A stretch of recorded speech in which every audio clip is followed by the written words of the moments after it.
Hello. Try to figure out my way around this.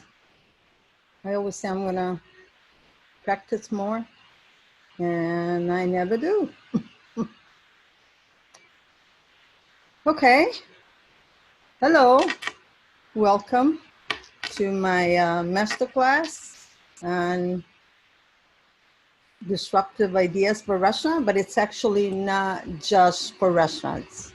You know, anytime we learn something about us is it's an enrichment. And since we're all here on our path to become the better version of ourselves, each thing that we learn is putting us on that path. And that's really important. I just went to get some cold, chill water. It's really hot and muggy here. I'm not usually here in the summer. I go where it's warmer, but not as humid in Italy. But this time I'm here. Excuse me. Anyway, we'll wait 2 more minutes and then we start. A few more people to come up. I thank you for being here, and I invite you to type in where you're from and if you own a restaurant or not. Like I said, this is not necessarily just for restaurant owners. Whatever you, I'll be presenting, you can apply it in your personal life, in real estate business, insurance business, restaurant business, any kind of business, and even if you don't have a business. It's like I said, it's self-improvement and awareness of being able to see the world in a different point of view. So go ahead, please tell me where you're from, the country or the city, whatever you will like to share in the chat. Spain, welcome. Benvenuto, benvenuto, benvenuto in Italiano. Okay, where else?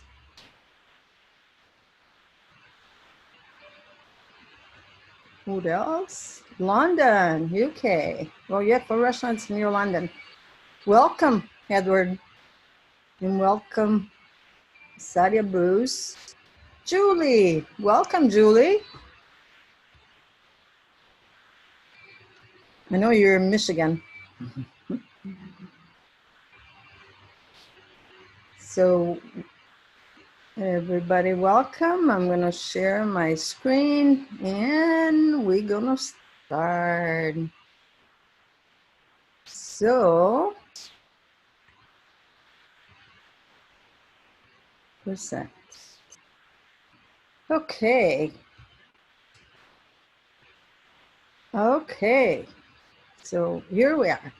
Now, like I said, this is not necessarily for people that have restaurants. It's for anybody. But in the restaurant, mostly because that's what I've been doing for almost 40 years of my life. So a disclaimer is that where you're about to hear is and has nothing to do with running your restaurant, because if you have a restaurant, you already know how to run a restaurant.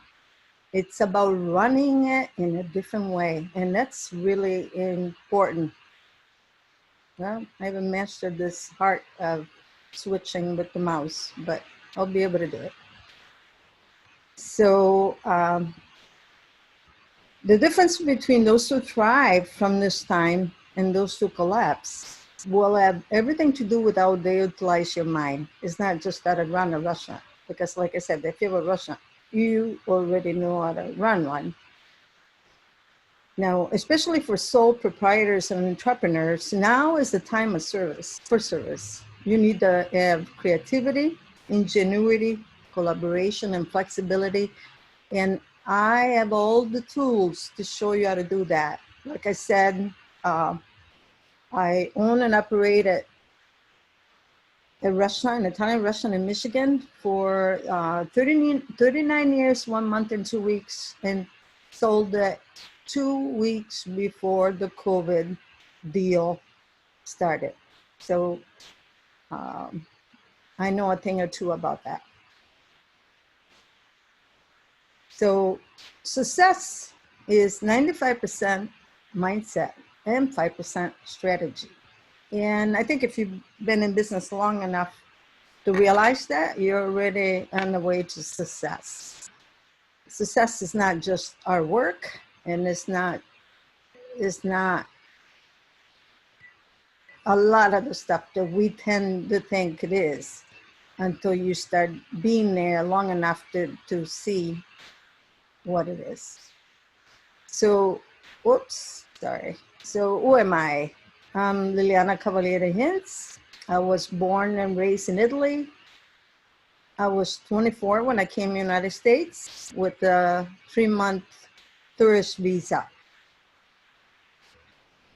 I liked it, and making a long story short, in 3 years, I think I came here maybe 4 times, always on a 3-month visa at the time. And finally, I found an attorney, an immigration attorney in Detroit, and he was able to get me to stay here legally with the green card, so I didn't have to go back and forth anymore with applying for a visa. So when I finally, at an expensive price, was able to do that, 3 months later, I met my husband, and I would have saved all that money. I was paying $20 a week for my ability to be able to stay here illegally, but that's okay. I didn't do it through marriage. I did it through willpower. So this is my parents. They never immigrated. My dad had a good job. He was a watchmaker. He sold watches, and he repaired clocks and watches for all the jewelry stores in the area. He was pretty well known, and his father did the same thing, and my brother did the same thing. That's my brother. That's me as a wood ornament. I'm the oldest of 3. Lower right, you can see my parents and I and my sister and my brother. And in the lower center, this is my parents taking me to the movies in the early 50s. On the left there, it's my mom taking me at the airport with a little small red bag. That's how I came here the first time. I never worked a day in my life until then. My dad was all tradition. Women are not supposed to work. They're supposed to marry rich and be supported by their husband. So that was my first paradigm. So since I did not agree with that paradigm, and I discovered that money don't grow on trees in Italy, I figured let's go to the United States to visit my mom's aunts and brothers, and go see if United States, the money actually grow on trees. So this is me and my husband when we got married, the day we got married. That's my first child back when I was a housewife. That's Marco. And then my daughter 2.5 years later on the lower right. I was a housewife then, and I enjoy it because I got to enjoy the kids and raise them the way I want it. And I learned English. I studied French in school, 4 years of French. And I learned English with my children.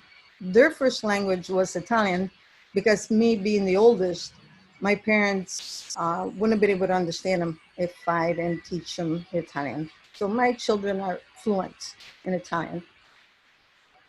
So in 1981, I pretty much figured it out that in order to have money, I would have keep on asking my husband, which was a sergeant in the police department. He worked there 15 years. And before that, he was 6 years a Marine. And like I said, 1981, I figured out, well, I'm not going to ask my husband for $10 here and $10 there. And my uncle had a restaurant, which was called Nino and Frank. And he had health issues and he wanted to sell it. So I talked my husband into, let's buy a restaurant. Let's do this. I think we can handle it. I can have my own money, and we're going to be rich in a year or two, and everything's going to be good from then on. So we mortgaged and sold everything around the house, anything we can put our hands on, and we were still short a fair amount, which we did our friends for it. That's another story. Well, anyway, we bought the restaurant 1981, and we the first sign was that in the lower left, and that's my son Marco. And on the right is what we sold February this year. So you can see the difference from the first picture to the last picture. And we took that sign down, the Nino Family Restaurant down, when we remodeled, and we didn't have an actual sign for probably close to 30 years. So our reputation grew by word of mouth. Well, we were open 75 hours a week because in 1981, the economy here in the United States went really, really south. Bay City, we have a Chevy plant, and in one day, 300 families lost their job because 300 people were laid off in one day. Some days we had no customers. Some days we had 2 customers.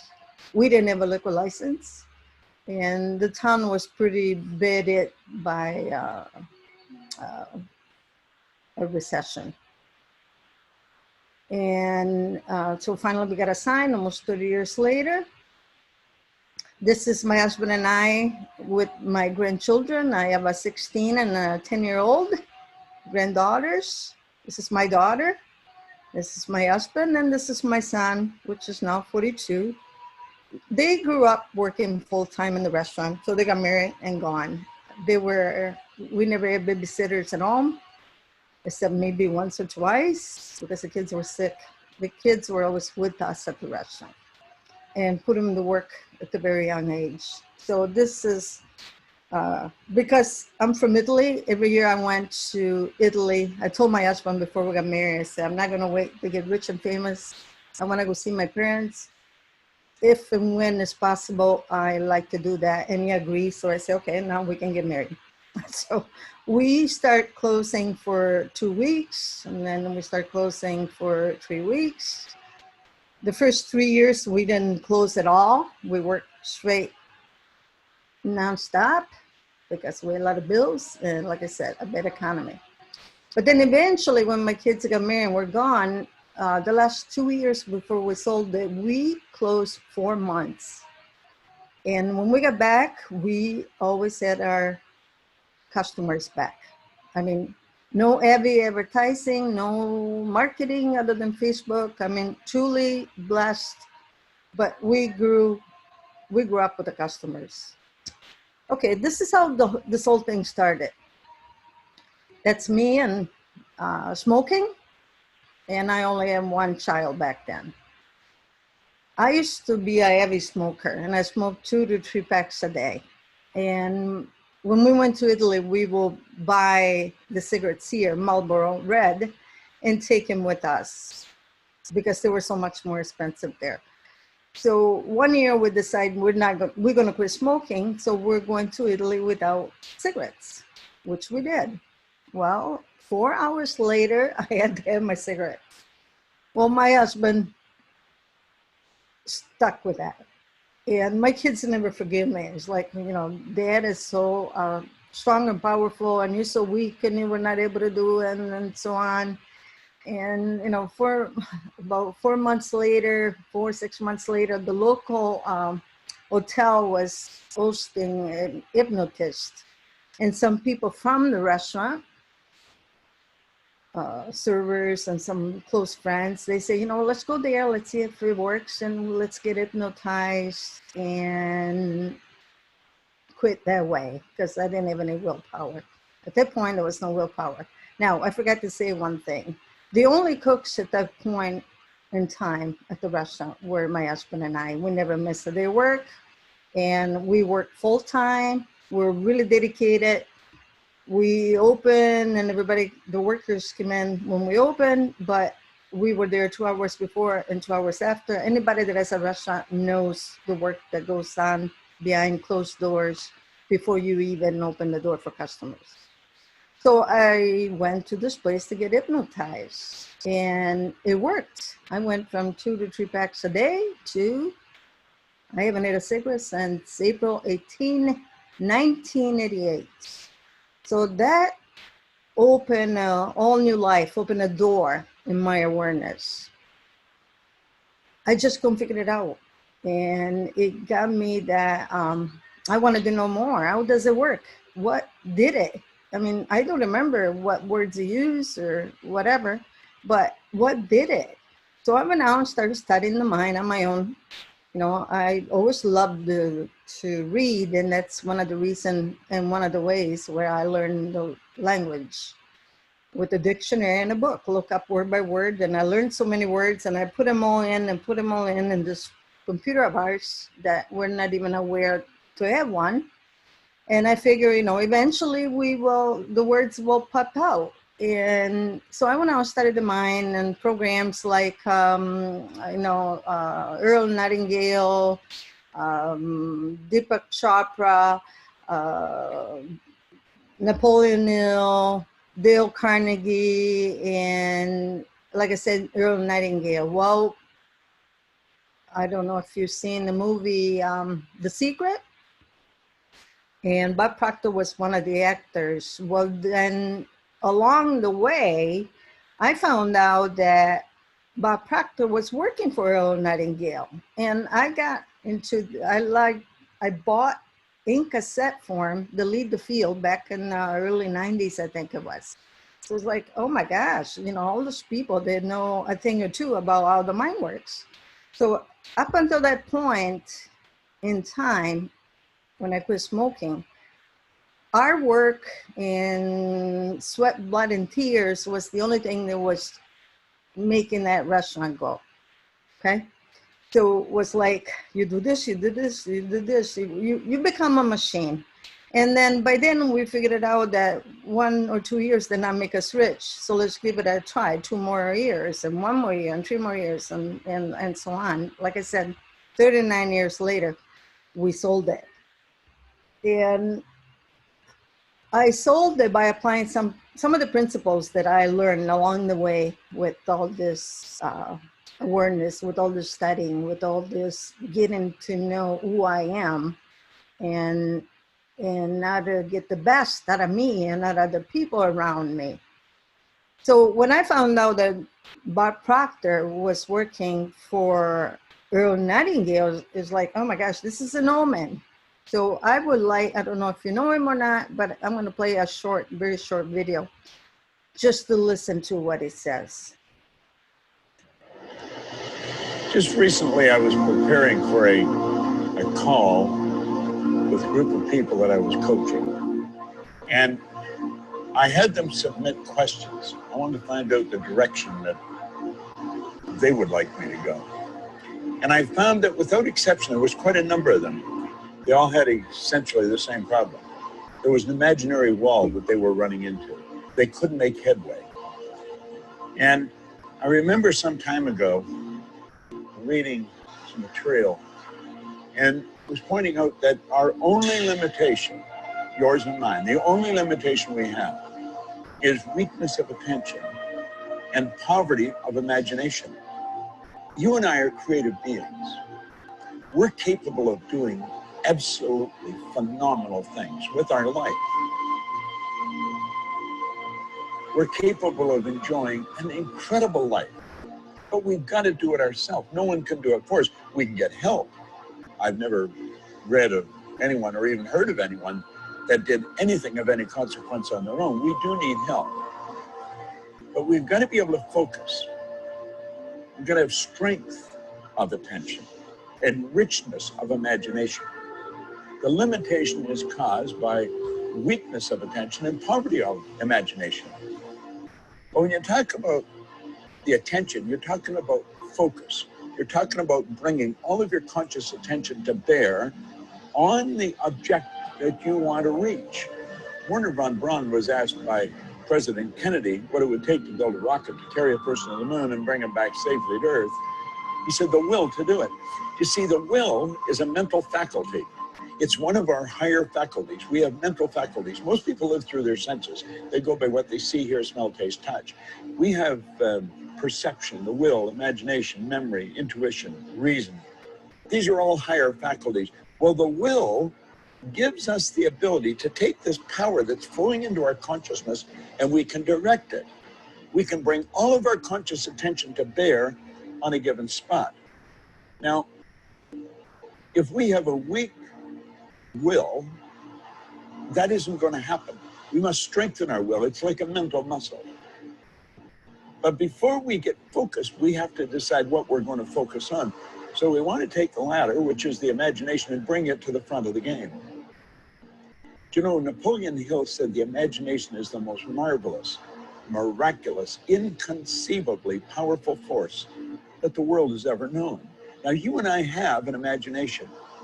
Do you know that everything you see that has been made by humankind has been first created in the mind? Everything's created twice. The camera that I'm working with right now, it was created in the mind of an individual long before it was ever created in the form that I'm looking at right now. The way we're communicating, that was all created in somebody's mind. Well, do you know that your future, your brilliant future, has to be created by your imagination? That was a short one. Well, Bob Proctor is my mentor. I signed up for his program, and within a year and 9 days after, the owner, the now owner of Nino's Family Restaurant appeared. And that was by applying my mentor's principles, which is, that's what we teach. Now, by the way, he turned 86 yesterday, and he's been studying and teaching this material for 60 years. So if there is one person that knows a lot about how the mind works, it's him. So the secret number one I want to talk about is how to find the right disruptive ideas to increase business and set yourself up for the future. And I know everybody has been commenting all along on the Facebook ads with marketing and sign up for this. I'm agreeing with all of that, but I'm not here to tell you where to advertise, what to advertise, or how often, or the places where to advertise. I'm here to tell you there is other ways. You don't have to kill yourself for it. Like, you don't have to give up your life for it. And like I said, we were working owners, working/managers/ so on and on and on. So we were married to the job until I figured out that there's other ways, and we put them to use. So one thing that really sets us back is that, let's say, think about your car, and your mind goes to whatever you park your car or the garage and thinks about the car and the color, right? So, and then I say, well, think about your refrigerator. So right away you go to the kitchen in your house, and you come back by telling me, thinking that the refrigerator, what color is that? And your mind went there. And then Well, is it a door side by side? Is it a top and bottom? Is it a one door? So again, your mind went to your kitchen to look and see. But when I say think about the mind, there's no picture that comes to mind other than a picture of your brain. And nobody's ever seen the mind. Well, this man, Dr. Thurman Fleet, was an amazing chiropractor and healer. And in 1934, he devised, well, first, he figured it out that the root of all ills resides in the mind. Everything starts in the mind, and everything needs to be fixed in the mind. But the most doctors starting then, and now it's even more, they cure the symptoms. They don't cure the symptoms. They take care of the symptoms. They don't cure disease because they're treating the symptoms of the disease, but they're not really going in and find the root of the disease. Now, this is applicable to any business and to our health. This is an eye opener. So in 1934, like I said, he devised a drawing so people will visualize the mind because we think in pictures. And if you don't have a picture of the mind, it's hard for you to understand. Now, he became so popular that in the town of San Antonio, Texas, where he was working, the city had to have a special meeting and rerouted all the traffic in town to avoid his house, because some days he will get up to 300-400 clients because he was actually curing the disease, because he was figuring it out, your relationships are bothering you. This is what makes you sick. This is the food. You got to eliminate this. So his drawing was this. It's called the stick man. And we use it to make people understand how the mind works. Okay, so the big circle is our head. And we have a line that separates the top part is the conscious mind, and the bottom part is the subconscious mind. The subconscious mind is that part that was reached under hypnosis to make you change an habit, okay? But everything else goes in the ear. But 94 to 96% of our behavior is subconscious. And unless you reach the subconscious level, you're not changing any behavior. Starting from losing weight to smoking, you have to reach that lower part. And this is the body. The small thing is the body, because our mind is what creates the body. Our mind makes us sick or heals us or makes us successful in business or failure in business or in life or in school. Everything starts there, okay? So the stick figure, this is the thinking mind. And the important part, the 94 to 96% is the subconscious mind, which is the feeling mind. The feeling is what makes you sick, what heals you, what makes you successful, and so on. Now, what we learn in school, everything that we learn in school or everything that we study on our own goes in the conscious mind, which it's also the short-term memory. And after a while, it's gone.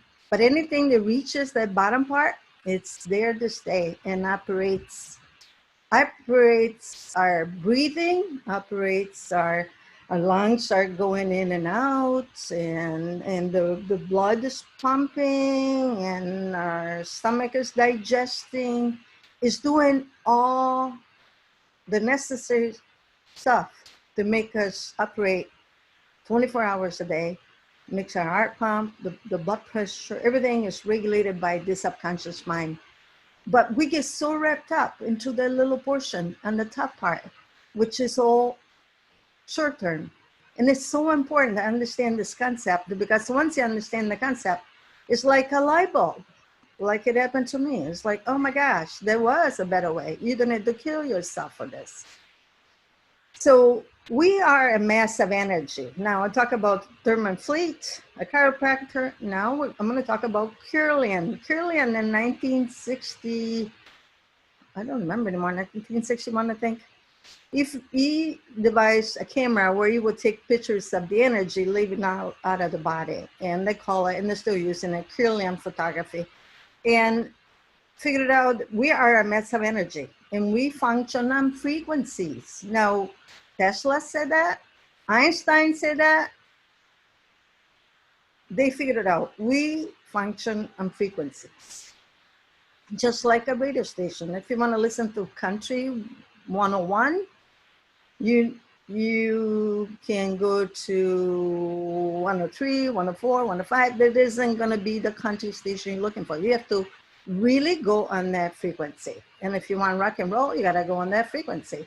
Same thing with the cell phone. You know, if I'm dialing, this is our computer. If I'm dialing my mom, my husband is not going to answer the phone. It's frequencies. Everything is frequencies. Now, we think in terms of frequencies because I can talk for 1 minute straight and our mind stops at one word and it goes on, then takes off on its own. So you lose that part of that stuff that I'm saying or that anybody's saying. So we do that with our thinking, we do that with our talking, we do that with everything. We once we understand how it works and once we understand that we can fix it with repetition, and then again it's another light bulb that goes on because you know you stop at one word, oh, your mind takes off, and you stop in one thought and your mind takes off. So Kirlian photography proves that that's how it is. Now, again, we go to the stick figure because it makes it easier to explain it. So every energy is, what is energy? We are energy in frequencies. So what is energy? Energy just is. You choose your thoughts and they go in the intellectual mind. Your thoughts create the feeling. The feeling, the emotions is what create the action that leads you to the results, which is what you want. So unless you get emotionally involved in what you want, fill the restaurant or become successful in another business, unless you become emotional about it and you create the actions that take you to that result, it's not going to happen. So you have to involve your thoughts, which create feelings, which create actions, and they cause results. Now, we operate on the 5 sensory factors that were given at birth. We smell, see, touch, taste, and hear, okay?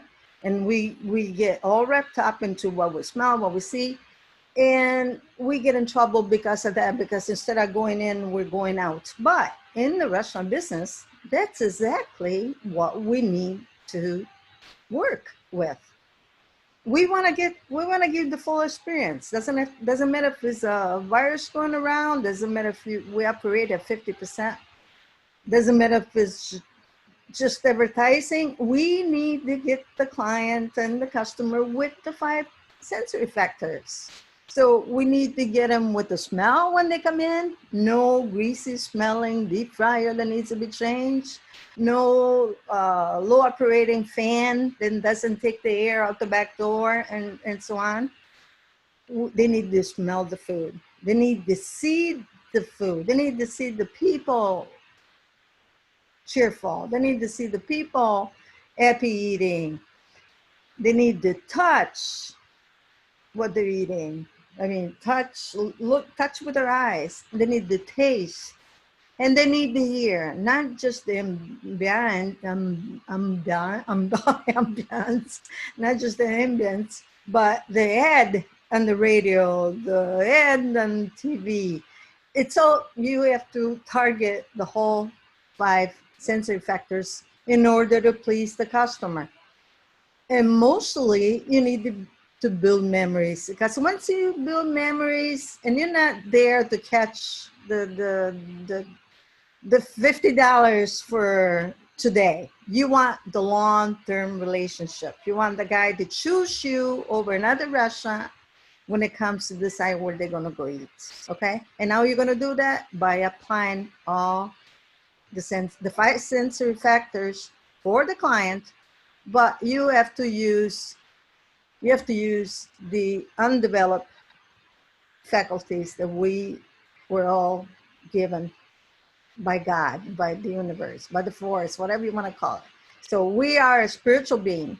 We have thoughts, they create ideas, and the ideas create things. Okay, so we already start seeing that we need to operate in a different way. So when I examine myself and my methods of thought, says Einstein, I came to the conclusion that the gift of fantasy has meant more to me than my talent for absorbing positive knowledge. So it's more to it than just what you do. So everything is energy. And he knew that, and that's all there is to it. Match the frequency of the reality you want, and you cannot help but get that reality. It can be no other way. This is not philosophy. This is physics. It's a science. You know, you have to match that frequency. If you want 101, you have to match 101. If you want 96.5, you have to match 96.5. If you want a happy customer, you have to get on the frequency with a happy customer. If you want a day running smooth, you have to get on the frequency to run smooth. That's it. That's how it works in any life. So energy is measured on a scale, measured in hertz. So we in the lower part, we have the low energy people with sense of shame, guilt, apathy, and grief. Then you get the fear, desire, pride. As you get spiritually enlightened and more aware, your frequency changes. So you don't want to operate any business on the low frequency, under the shame, guilt, apathy, grief. So you already have to get out of that mindset. If you are in that mindset, it's time to get out. And if you're not there today in this moment, you got to make sure that you don't get there. And at the same time, you got to make sure that the people working with you, for you, are in that category. Because if you operate on the energy, you're going to find more customers disappointed. You're going to find more complaints, because you're going to vibrate at that frequency. And that's really important in any aspect of your life. So let these lines represent the level of vibration. And like I said, the vibration of my words, the vibration of the music, the vibration of our thoughts, everything is vibrations. So the goal is up there and we're down here. And in order to get that, you need to match the frequency of what you want. So how you do that? You need to look at it from a full house with everything running smooth. I mean, look at the end result. The end result is the picture that you got to keep in your mind. When you open that door, you have to visualize the day is over. You have lots of money in the cash register. Everything went well. No disagreement with the workers. Everybody got along. The shift didn't get upset and throw anything at anybody, and no customer complained, and everybody was happy. I mean, you have to start seeing it in your mind. You have to make a committed decision to get the goal before you start. You have to operate from that, because our thoughts create. And that's really important. So it's not just the ambience and the music and happy, whatever. You need to get on the right frequency and the right vibration right from the beginning, before you even unlock the door. Because, if you want to kill the server, wait until closing time. Don't do it before you start. That's the worst thing you can do.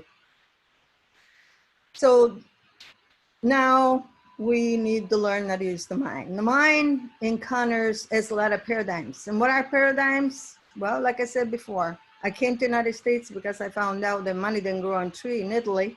So I came to the United States and found out that there's no money that grow on a tree either, here either. That was a paradigm. The Easter Bunny comes for Easter. That's a paradigm. I can't do something because I didn't go to school, I don't have degrees. That's a paradigm. I'm gonna get fat if I eat this. That's a paradigm. These are beliefs, and these are all limiting beliefs because our mind can do that and more. It's just that we operate under paradigms, which they're limiting beliefs. So you cannot change the existing reality, but you can build a new model. So you cannot take those thoughts out of your mind, but you can create a new model, a new you, a new self-image that doesn't have this paradigms. I mean, I figured it out. There's the money growing on trees. I'm going to create the tree that grows money. So you build a new model. You build a new reality, if you want to call it that way. We talk about it a lot lately. That's what they mean. You build the world the way you want it. So, and then you encounter that box. When you start operating on changing those beliefs, everything falls apart. You know, everything goes wrong because you, for so many years, you were led to believe those things. You know, you always think that everything is X, and all of a sudden, when you want to get out of the box, you discover that the outside idea is Y, and obviously the Y doesn't connect to the X, and it creates fear, it creates anxiety, creates all the stuff that you don't want because it will make you feel sick, and it will make you sick. Not only feel sick, but make you sick. So you say, well, yeah, but I'm in a box, but it's a big box. Doesn't matter, it's still a box. You're still operating on automatic, and there is no creativity. And if you operate in automatic, it's okay, but you haven't really lived because your body lived for you, but you, the true you, did not live because you were stuck in that box. So getting out of the box in the restaurant business means start having different ideas that you've been having since day one, since you were born, because those paradigms are given to us by, some are genetic, they were in our DNA, and some are given by the parents, our friends, the workers, the teachers, everything, everybody is giving us a little bit of a belief that they have and that they got from their parents and that they got from the other parents. So you carry on a lot of these beliefs. They're not yours. You just believe them because they were passed on to you, and we repeat it. You know, customer's always right. False. Money isn't everything. False. Be happy with what you have. You can be satisfied. You don't have to be happy. You can strive for more. Money is the root of all evil. Not true.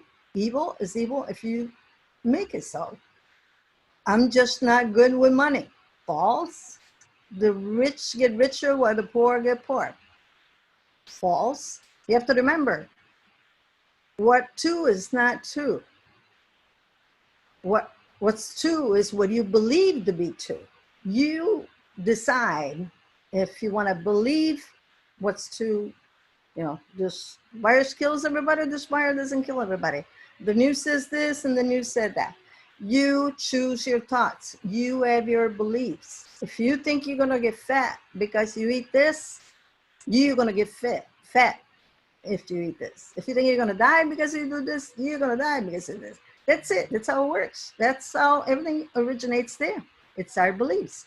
So all breakthrough in life have been made by people who think a little different than all the machines. And now you think a little different by putting the mind to good use. Now, remember what I said, that we operate on 5 senses, but we have underdeveloped faculties that we need to apply in everything we do in our life in order to really start discover that there is a new way to operate, and it's not necessarily the way we've been taught to do, because we haven't been taught to do this.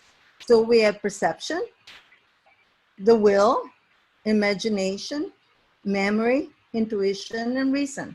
Now, these 6 faculties, they're like muscles. You know, people say, I have a bad memory. There's no such a thing as a bad memory. If you tell yourself you have a bad memory, you're going to have a bad memory, because what you believe is, that's what you create. You can memorize. I was memorizing. Towards the end, I got out of the kitchen and I will up. I didn't take tables. I was the floating manager, helping everybody and talking to customers. But I will take a table if they could not handle it. You know, they were supposed to look for me and I'll take the table. I didn't write it down because I didn't walk around with the book. I memorized it.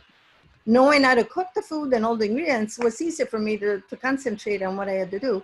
But was I born that way? No, I became that way by applying this. Perception. You can perceive the energy of the customer that wants to argue. You can perceive the energy of the server that wants to have a disagreement with you. You can perceive all of it if you start paying attention, okay? Imagination. You can create a full restaurant before you even unlock the door and everything went well. Imagination. Memory, you can memorize. Intuition, when you get on that frequency, you're gonna become intuitive, and then you're gonna start reasoning. You're gonna start putting these faculties to use for you, and these for your customer and your employees, in order to make the day run smooth and your life to run smooth. So secret number 2 is how you build the confidence of your current employees and are better candidates. There's a lot of hardworking people there. And I've had people that have worked for me 30 some years and the new owner inherited them. People have worked for me for a week. When you're in business, you gotta start, you have to also get emotionally involved, because with us is we build a family. Nino's Family Restaurant was a family restaurant. You know, we're voted best in the area, the Tri-Cities, and number 9 out of about 300 Italian restaurants in the state of Michigan by MLive. And it was a joint operation. So the family part applies to the employees, applies to the customers, applies to everything in the restaurant. You know, I didn't have a sign at the door where it says, hey, I'm not putting 1 penny in this business. I just want you to bring money. No, we made the environment match the way the customer that I wanted to attract. In my mind, I visualized where I want it, what I wanted, and now I want it. And now I wanted to build my life is into, I want to go on vacation for 1 month, 2 months, 3 months, 4 months, close the restaurant, shut everything down, come back and open the door. I visualized, I started from that by applying this. I mean, it was a big, huge change. It was no more working 75 hours a week and only sleep 3 hours, 3-4 hours a day and not go on vacation for 3 years before I figured out how this whole thing works. So learn to apply that into that higher, to the workers. Yes, they can have good intentions, but when they're on the wrong frequency, I'm sorry, it's not gonna work. You're gonna have the backstabbers, you're gonna have whatever it is, you know, and that's it. That's how it works. So in order to attract the things I want to in my life, you gotta get in that frequency. You gotta get in the frequency with your employees. You gotta get in the frequency with your employees, your workers, yourself, your spouse, because my husband and I work together and live together. We've been married 43 years and we had the restaurant 39, just figured it out. So you have to get on the right frequency with all of this, or your life is not going to be evolving the right way. And we're here to evolve, to get better. We're not here to be born and dead with just one box between our ears, okay? So we have thoughts that create feelings, that go into the body, that create our attitude, and the attitude creates results. Now, attitude is a composite of all those things. It's a composite. It's like a cake, you don't say, great flour. Oh my gosh, what kind of butter did you use on this frosting? No. The end result is, this is a wonderful cake. And the attitude is the same thing. So your attitude, before you unlock the door, you can spend $1 million a day in marketing. If you have a crappy attitude, or your manager is a crap attitude, you know, I say if you, but a lot of owners are not in the restaurant until closing time. A lot of owners are not as physically involved as we were. So you have to make sure that your employees are in the vibration. Doesn't matter what kind of business you're in. Doesn't matter what kind of day you're gonna have. You're creating your reality. You're creating what's going on around you by your attitude, your vibration. And your attitude is your self-image. How is your self-image formed? Just like the paradigms. You know, some are inherited, some are a reflection of the people around us, some are society. Society wants strong people, you're gonna think you're strong. Society wants this, you are not you. You know, sometimes what we think of us is not the same thing other people think of us, right? So you have to ask yourself, how does this self-image impact my life? How is it formed? And how is it changed? Most important is how is it changed? Because a lot of people have a bad image. And when they have a bad image, like I said before, you cannot go on a diet and say, I can't eat this, and I'm not eating this, and I'm not eating that, and I'm not eating that. But you're never going to reach that New Year's Eve to the end of January by achieving what you wanted, because first you have to change your self-image. Once you change your self-image, you auto-regulate what you put in your mouth. You don't have to just say, you know, no flour, no white flour, no sugar, whatever. No, no, no, no. You have to change the image. You have to start with the end in mind, just like the restaurant being full and everything runs smooth, it closes in time. And it's the same thing with the self-image. You have to start thinking how you wanted the day to go, what your self-image is. Because when you have that kind of self-image, you're going to act that way. And if you act that way, you're going to act with success before you even start. But if you start thinking as a failure and you attract the failure, what did you form at the end of the week? Nothing, nothing. So I'm not who I think I am. I am not who you think I am. I am who I think you think I am. Now read it again, because it's really important. My beliefs create what I am, who I think you think I am. There's a real big meaning in this. I mean, serious. That says it all. So if I believe that you think I'm a failure, I'm going to be a failure. If I believe that you think I'm a successful person, I'm a successful person. My belief created my reality. See how it works? If you don't believe it works, go look at Google, Nino's Family Restaurant.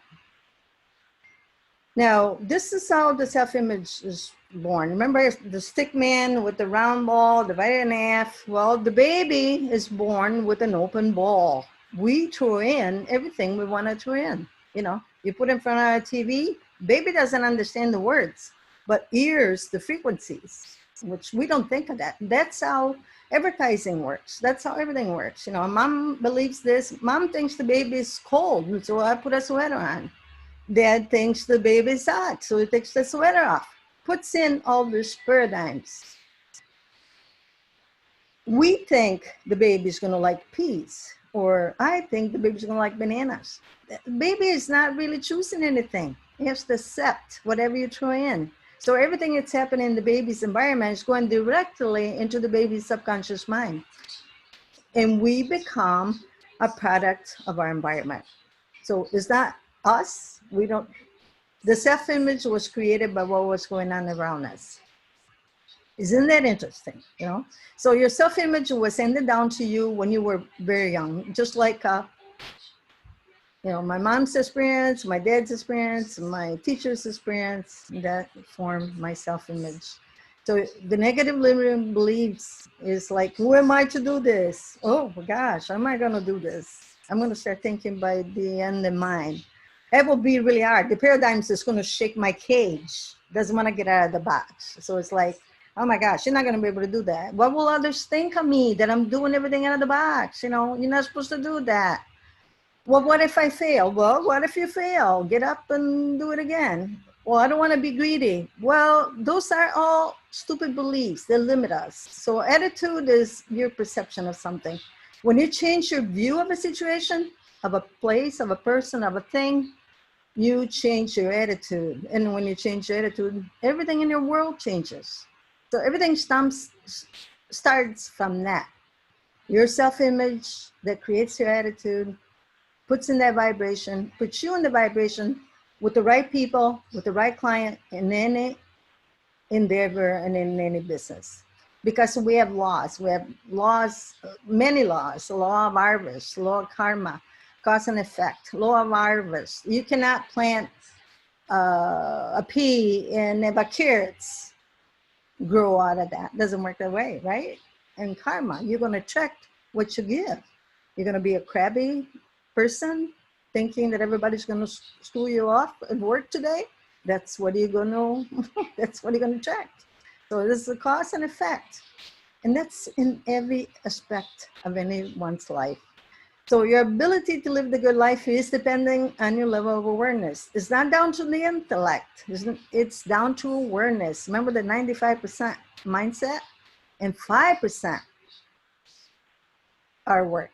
So this is the lighted up version of the mind. And I want you to give me a few minutes of your time and sit straight in your chair. Close your eyes and just listen to my voice. So I want you to imagine that your awareness is a big ball of light. And your thoughts are going to send that ball of light in different areas of your mind. So think of the last vacation where you did exactly what you wanted to do. You got the experience that you wanted to get from that vacation. Now, was it a beach place? Was it a skiing place? Was it a summit thing? Was it a winter thing? Did you have fun? Did you enjoy the company? Was it a cruise? Did you eat a lot? Just who were you with? Was it a spouse, a significant other, family? Were you by yourself? So think of that, experience that, feel that. That creates, thinking about that creates that emotion, puts you back in that picture, in the frame of mind. Now, think about your, the last wedding you went to. Was it a relative, a friend? Did you have fun? Did you get drunk? Do you think it's a good match? They're gonna last a long time? Did you do the stupid chicken dance like everybody else? Did you feel comfortable with that? Now, think about when you lost a pet or a family member, or a friend. Think how bad it felt. Did you get to see it the last time? I lost my dad as I was flying to go there to see him because he had a stroke 5 days before. So every time I think of that, it brings me back to that sad time. And those are things that stay with us all the time. So now I want you to sit straight again, open your eyes, and let me tell you what happened. In a matter of 3 minutes, I took you from the feeling of a vacation to the to the fun evening of a wedding, to the sad room of grief. So each time that section of the mind was visited by that ball of light, it lighted up and emphasized it. And that created the feeling in your body. These feelings, if you don't learn to deal with them, these feelings can create disease, can create failure, can create a lot of stuff. So it's all interrelated, just like the statement says. So it's all about syncing the mind. You need to sync the mind. There's no more letting the body operate. You know, you got to remember the faculties. A squirrel was not born knowing that winter is coming, summer's coming, and you know, we just got back from Florida, and the squirrels there are so skinny because they're not facing Michigan winter like we are here. Over here, they're fat, and the fatter they are, the colder we know the winter is going to get. That's an innate feeling. That's that when you connect on that frequency where they know by instinct what's ahead. We have that faculty. We haven't developed it, but we have it. So how to increase revenue by building vibration with what the customers want. Create positive customer experiences and memories. You have to create memories. You got to give them the feeling of well-being. How many times you listen to a song you like that takes your mind into the happy room, that light bulb in the happy room? How many times you listen to a song that's sad or mean or whatever, and it takes you in the other room, right? So now you know how it works. So picture all the stuff that I'm telling you in your mind. So there's a lot of things you can do to create that kind of vibration. You know, you can create ideas in marketing, staying home by running out of wine. We have a great selection for you and offer free delivery, or do a picnic kit, or do more radio ads, or do whatever. You can do a lot of things, but most of all, you need to get everybody on the right frequency. You have to start thinking about what energy is, how you choose your thoughts. They go intellectual mind, they cause your feelings, they cause your action, and create and cause conditions, circumstances, environment, and obviously results. So how you do that? You gotta get in the right frequency. You gotta get in the right vibration.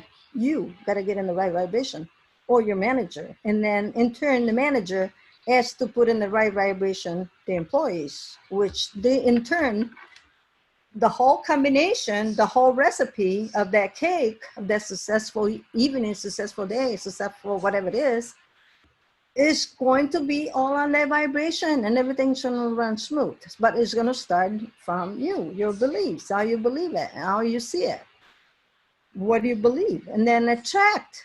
When you hire, attract the people with the plus energy, because they are healthier, productive, and happier. And then you have people with the negative energy, and they're not productive, they're not as happy, they're not as healthy, they're the apple that rottens the bushel. And they are, a lot of people are that way. It might take you a day to figure it out, it might take you 10 years to figure it out. But when you figure it out, you never hire them back. You don't want that. They're gonna bring that energy with them every day. These people, I always have everything bad happen to them, and you cannot change it, because you are here to work in you, for you. You can't change someone else. It's so hard to change you. How can you think to change someone else? You cannot do that. So most people are in between. They do not know how to direct their energy, and they do not know that they can. So they go with the flow, nowhere. This is where you go when you go with the flow. I had this on my freezer door at the restaurant for years and years and years. Okay, this is, take it outside, step on it, come back inside when you feel better. You know, you don't want people that are mean and mad and they slam and they're upset, and they're gonna, it's like backstabbing with the mouth, their thoughts, their actions. You don't want that, because you're gonna attract that kind of element at the restaurant. So Nikola Tesla, I highly recommend to watch is movie. I watched an Italian about a month ago. I watched it more than once. It's like, it's amazing. And I was in LA visiting his stuff. It's still operating. He said, if you want to find the secret of the universe, think in terms of energy, frequency, and vibration. And when that custodian at the museum there turned the lights with the switch on, and all is shiny and electrical, well, look at the car. Look at the car. I mean, he figured it out way back then that we're operating energy and frequency and vibration. This is it. This is it. So you got to get into that right frequency, starting with you. Because once it starts with you, that's how I find out from my mentor. And that's what I teach now that I'm mentoring. It's exactly that. You need to operate on a different frequency. There's ways to do it. So the feeling is emotion, and emotion is energy. And energy is magnetic. If you want to find the secret of the universe, you have to think in terms of energy, frequency, and vibration, just like Albert Tesla, Nicholas Tesla said. I'm sorry, I got their names mixed up. So everything is made up of energy, and that energy is vibrating at a certain frequency. Your job every single day starts the moment you get out of bed. Is you have to match the frequency of what you want that day. That when you open your eyes, it's a clean slate. Every day you start anew. You have another chance. Everything was black last night. Today, we start again. We have to match the frequency for today. So think in terms of energy, frequency, and vibration. Everything stems from that. You change the frequency of that energy to the frequency you want, and you got it. Life is a manifestation of where you invest your energy. When you water your garden, the water doesn't go to the flowers and not the weeds. You water everything. You water the weeds as well as the flowers. Energy is the same way. So you have to direct it. You can direct it, but the water, you can only direct if you put the water there. So the new you, what is the new you?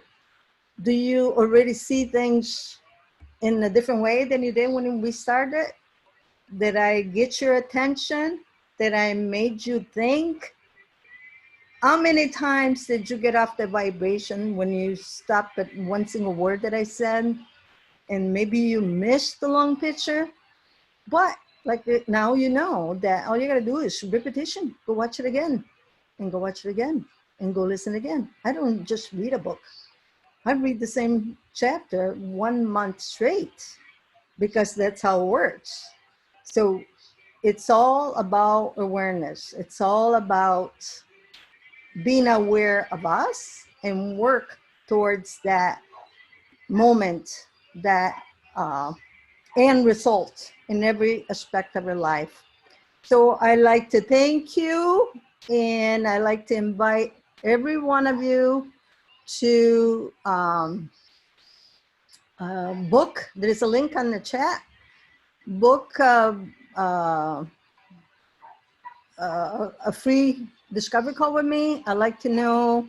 Go ahead and put a comment on it. What did you think? Did you learn anything? Did you learn 1 or 2 things? I would like you to please give me some feedback, and go ahead and book a call with me, because I'm getting ready to leave for Italy. I found out that I can go, but I have to do 2 weeks of quarantine. So I'm gonna be here for 2 more weeks, and then 2 more in quarantine. So go ahead. I like to get my calls done before I go. I thank you so much, and I hope that you learn a thing or two. I cannot make this thing go away. I don't know how.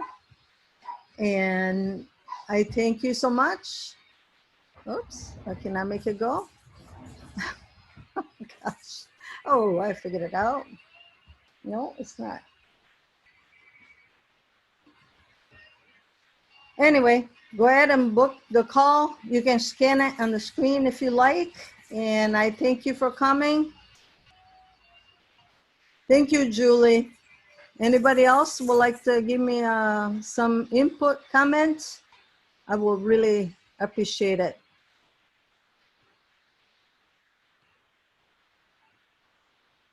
Thank you and ciao.